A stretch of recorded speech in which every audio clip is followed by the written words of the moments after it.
Hello everyone, this is our how to clean silver with just baking soda and hot water. No salt, no vinegar, just baking soda and hot water. You need a vessel lined with tinfoil that's big enough to hold whatever you're trying to clean. Here it's a teapot. And then it doesn't matter which order, boiling hot water and baking soda or covered in baking soda and add the boiling hot water. Either way works just fine.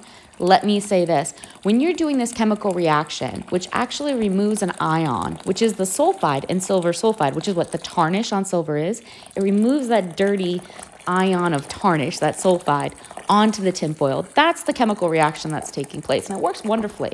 But when you're doing this, never do it on an item where you don't know the age of the item. Never do it on an item if you don't know whether or not it's authentic silver, because you don't know what might happen.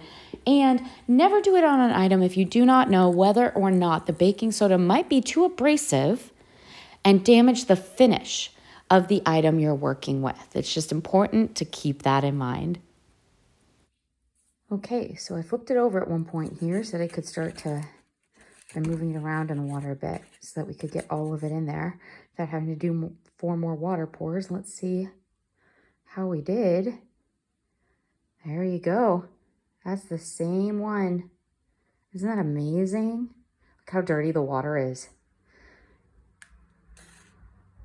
Just really, really pretty.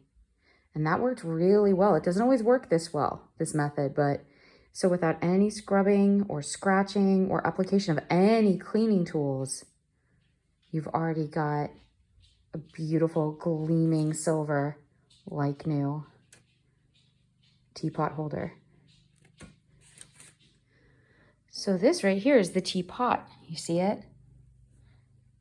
I'm gonna see if we can clean it up to match its holder and have the holder so nice and clean.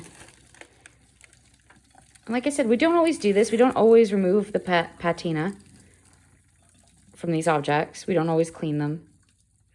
But this one, it just seems such a shame not to. And there was also, even if you prefer it with the patina and it helps for dating due to age and discoloration, with this piece in particular, the stand and the tea kettle on this one, there was a strange, almost oily residue that really needed to be removed.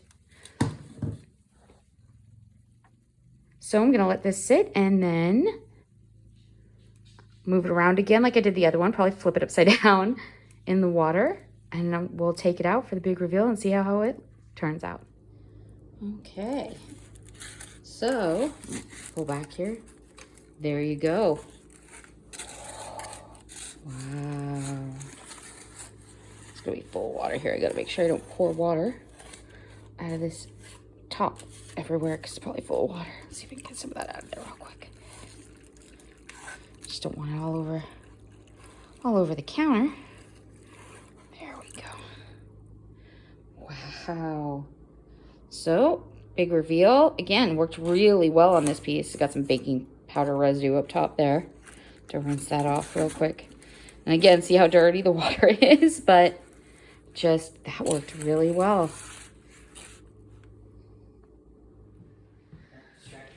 So there it is, all finished. Very pretty.